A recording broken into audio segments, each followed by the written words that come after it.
Welcome to Monetary Policy. Okay, with this lesson, we plan to talk about the roles that money and credit play in the macroeconomy. We want to understand the various policy instruments that the Fed is using on the monetary side, and we want to know how they impact the economy.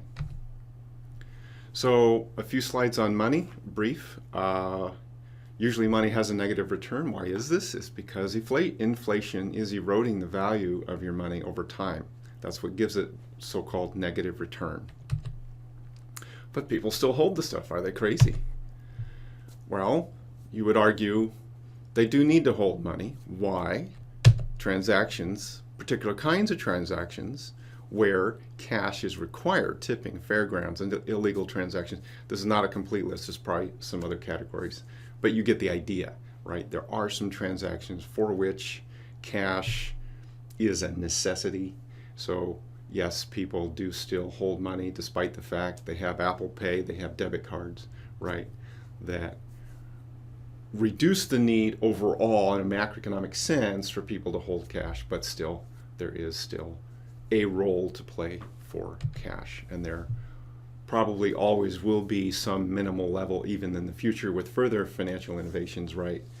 There will probably always still be a few transactions out there where cash is required. So in a modern macroeconomy, where cash has really been demoted to a lower role, a less sizable role in the overall workings, what does matter? Well, it's liquidity and credit. This is why the Fed uses the interest rate as one of its policy instruments. The lower the interest rate, the lower the cost of credit. Okay, I've mentioned the Fed, but I haven't defined it. Let's do that. Which government agency is the architect of monetary policy? And in the United States, we call it the Fed. The general terminology is the central bank. So, right, if you go to other countries and you wanted to know, okay, who's the architect of monetary policy in Brazil or in Spain or in Yugoslavia or one of the other countries, it's not Yugoslavia anymore, right? The answer to that question would be the central bank. Of course, they're going to have, like we call our central bank the Fed. In those different countries, there is a particular, name for the central bank. Okay. Our central bank, the Fed, has a dual mandate as governed by Congress. A, to maintain price stability, prevent inflation from getting high. B, to promote economic growth. Over the entire history of our Fed, which starts in the early 1900s, A has normally been the more prominent goal. However, you could argue that since 2008, B has been the goal that has played a larger role in the Fed's policies. This will probably become obvious as this discussion here goes further. Historically, monetary policy theory was centered around the supply of money.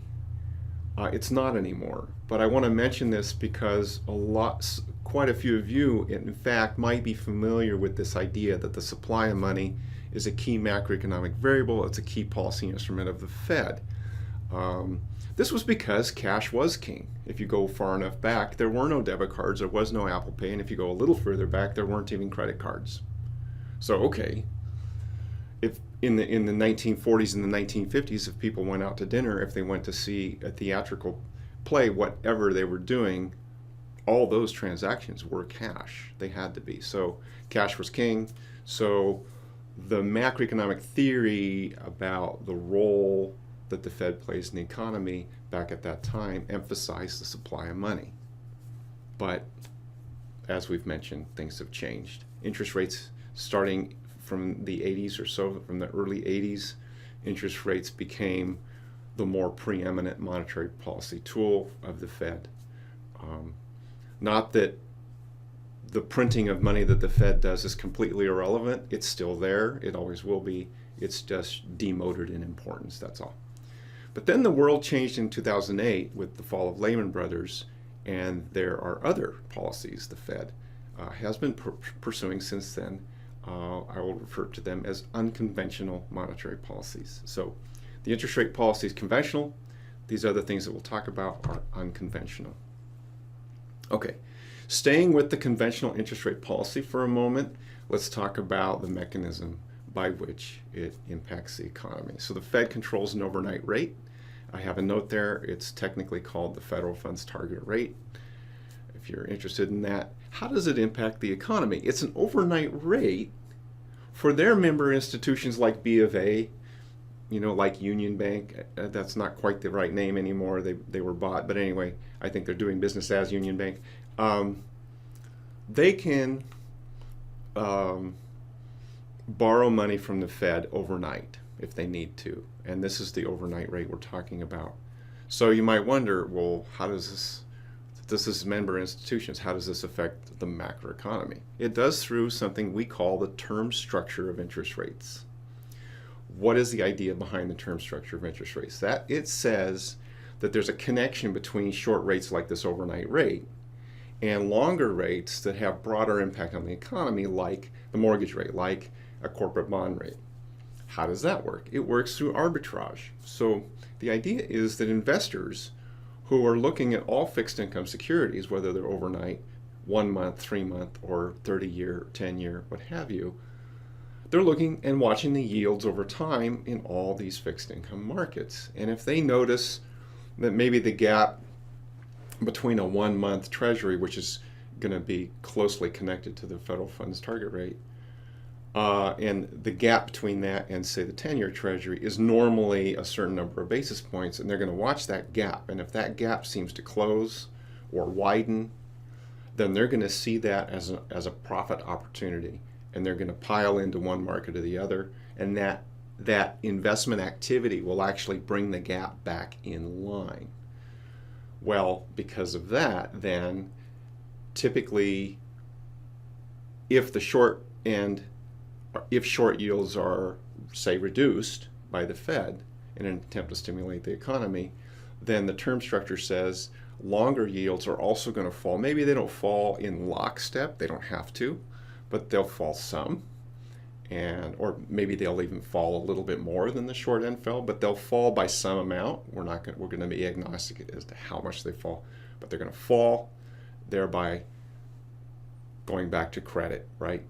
Stimulating the economy through lower borrowing costs, which raise investment. The higher investment raises GDP, stimulates the economy. Okay, so that's how that conventional policy works. So give some examples there: mortgage rates, corporate bond rates, municipal, so on and so forth. Longer rates that impact the reduced borrowing costs. In the example I gave, where the Fed reduces their overnight rate, right? It could reduce these by some amount, making credit more easily obtained, less costly obtained for those who might borrow. Okay, what happened after the Great Recession of 2008 and 9? In the fall of 2008, I think December, right? Maybe I should say winter of 2008, the Fed reduced their overnight target rate to 0.125. That number is pretty close to zero. A more typical long-term historical average of this rate is like 4%. So 0.125 is pretty low. As a result, rates were said to be at the ZLB, or the zero lower bound. But due to the severity of the recession, the Fed wanted to do more than that. So they pushed their overnight rate as low as it could go, but they felt like, which is an activist monetary policy. It's something that they did right away. It's something that they did to help the economy, but they felt like using that conventional policy alone was not enough. So they wanted to do more. One of the things they wanted to do is to push long-term yields like the 10-year treasury, mortgage yields, other things like corporate bond yields. They wanted those to go even lower than what the term structure that we talked about would imply. So this led to something called quantitative easing, or QE, and it was a way for them to directly go to those long-term markets. And the two markets that they went into were the 10-year treasury and the mortgage markets. So they went to those markets directly. Forget about term structure, right? Just skip and intervene directly in those markets to reduce yields. even further, further than what the term structure would imply from what they had done with their overnight target rate. They were not done with new policies that occurred after 2008. The Fed was also worried about many of the large banks like Bank of America, Wells Fargo, JP Morgan. I'm not mentioning other very large banks in the United States economy that are all grouped here into this, what I'm talking about. And the reason the Fed was worried about them is they had a lot of bad loans on their books. And so the Fed wanted to do something.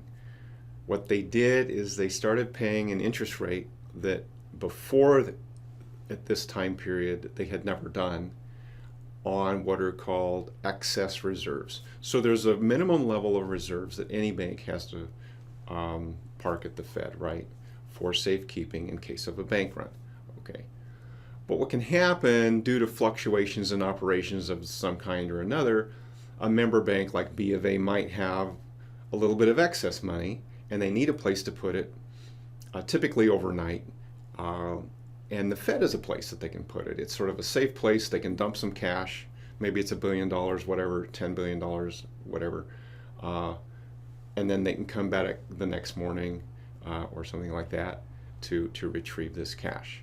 And the Fed started paying an interest rate on this for the first time in December of 2008. This is called interest on excess reserves. What's the idea behind this? The Fed says, well, we know they have bad loans on the books. This is going to impact their earnings. It might even make them totally unstable. Let's help them out by giving them this little interest income from their excess reserves. What about negative interest rates? I'm bringing this up because it's been in the press. So ever since 2009, macroeconomic thing since 2008 and 9 is that nominal GDP growth has been historically low. Nominal GDP growth is the sum of two different kinds of growth rates: real GDP, i.e. inflation-adjusted GDP growth, and inflation growth. So it's the sum of those two things. Both of those have been historically low ever since 2009, and so nominal GDP growth has been low. Well, central banks think about this, and there's some economists out there that think that nominal GDP growth is a key indicator of sort of how well the economy is doing, particularly in a time when economic growth is slower than you want. And so economists and some central banks think about, well, what would we do to boost nominal GDP growth, right? So negative interest rates or a penalty for saving is one proposed technique for boosting nominal GDP growth. And the idea is, look, for somebody who wants to save some money, if you penalize them, right? If you have a saver, if you're a bank and a saver comes to you and says, I want to give you $1,000 for a year, and if you penalize them at the end of the year giving them $990, right? You're withholding some in return for providing the service of holding their cash for them. You're penalizing them for saving. And the idea is, if you penalize savers, that they'll, instead of saving, right, there's now a disincentive to save, they'll spend it. It'll get injected into the economy and stimulate the economy and stimulate both inflation as well as real GDP. So that's the idea behind negative interest rates. We didn't do them. I'll get to that. Okay, so the overall list of monetary policy tools I have here, there's conventional, there's unconventional. I do list for completeness, I guess, the money supply, but it's archaic, right? That was a conventional policy, but it's irrelevant now in our modern economy. The key one nowadays that's conventional is the short-term overnight rate that we talked about. Then we have the three unconventional policies, the first two of which our Fed is pursuing, the third of which our Fed is not pursuing. Let's talk about the unconventional policies a little bit more. So the quantitative easing is direct intervention into the longer-term fixed income markets, bringing down yields and bringing down the costs of borrowing for entities that borrow in those markets. The interest on excess reserves provides stability to a fragile banking system. Negative interest rates penalize those who save. What's the status? So in the United States, with respect to unconventional monetary policies, the Fed is in a holding pattern on QE, quantitative easing. They are neither intensifying or unwinding their policy. Interest rate on excess reserves, they've actually intensified this policy just a few months ago in December of 2015. Negative interest rates. The United States has not done this. Japan has done this, but we have not yet done this in this country. The effects of conventional monetary policies, talked about this. We talked about the beneficial side of bringing the federal funds target rate down. There are some not so beneficial impacts of that policy that are here. First, there's a reduced incentive to save. If overall interest rates come down, then yields on savings accounts are going to come down. Distorts portfolio balancing decisions. So a lot of portfolio decisions kind of have to do with the idea of, look, I can put some fraction of my portfolio in equities, some in fixed income, some in cash, maybe some in currencies, maybe there's some other category, right? And as part of the decision as to what those percentages are for these different types of financial securities in my portfolio is risk and return. So you look at risk and return for equities, you look at risk and return for all your categories. You also look at correlations between them, but let's just focus on risk and return for the moment. And think about a situation where the fixed income side has lower yields pretty much everywhere, which is the case, has been the case since 2008, partly due to the Fed's policies. Well, with lower yields there, some portfolio manager, whether it's a household managing, a portfolio for retirement, or whether it's a hedge fund, or somebody who manages a big IRA fund, a bunch of IRA money, they're going to look at that and say, well, yields are down in fixed income. I'm going to take some fraction out of fixed income and put it into equities, right? So that's what I mean by distorting portfolio balancing decisions. If the yields in the fixed income were more historic, then they would leave some of that portfolio share in fixed income. Why? Because they're safer. So that can be an important bad thing about the lower interest rates. It also this policy also inflates the values of various financial assets, where their value is computed by discounting the future cash flows that are expected from the economic activity that the financial asset is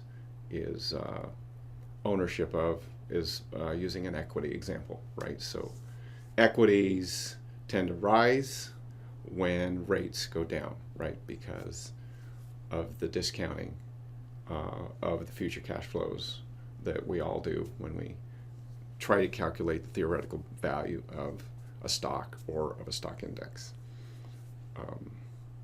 And if rates are uncharacteristically or sort of historically low, then that's going to push equity valuations up in maybe an uncharacteristic way. And so that's why I'm listing that as, and I'm selling that to you as something that might not be good. What are the effects of unconventional monetary policy? Quantitative easing does appear to have reduced yields in those fixed income markets to some extent. The interest rate on excess reserves appears to have allowed some banks to survive without a proper balance sheet, which is a little weird. To some extent, in the American economy, if a bank doesn't have a proper balance sheet, right, if they have too many bad loans, they need to go through some sort of restructuring, or maybe they need to fail. But they haven't been. They've been sort of propped up, if you will. Negative interest rates, if pursued, they're not being pursued by the U.S., but if they were, it would add to current policies that penalize savings. What are my policy recommendations? I think a little bit of my opinion is needed here because we're in a new era with these unconventional monetary policies, and I believe we should gradually unwind the conventional policies. So gradually move the federal funds target rate back to a more normal level. It does need to be done gradually for sure. It shouldn't be abrupt. That would be harmful, unnecessarily harmful. And we should follow a monetary policy rule. So the federal funds target rate should be set according to a formula based on various economic indicators, and then the Fed should leave it alone. There are a lot of very prominent economists that believe that this is the way to go. There is some logic for the Fed departing from a monetary policy rule in 2008. It was a very serious financial crisis leading into that, and a very serious recession coming out of that. But it's not 2008 or 9 anymore. So we should go back to conventional policies, and we should go back to a monetary policy rule, in my opinion. Unconventional policies also should be gradually unwound. Again, nothing abrupt, but they should be unwound. It's not 2008 anymore, I mentioned that. Okay, in conclusion, I claim that we are all monetary policy economists now, even those who aren't economists. I think that because of the unconventional policies and their effects, I think that anybody who lives in the United States and works and just normal people should watch what the Fed is doing, because there are some pernicious effects of the unconventional policies. And we don't yet know the exact magnitudes of, if they're harming the economy. We don't yet understand by how much. We're in uncharted waters, so it would be safest for them to unwind these unconventional policies and pull back to something more normal. And these distortions that are happening for savings and investment and in banking and in portfolio decisions matter to everyone. That's it for monetary policy.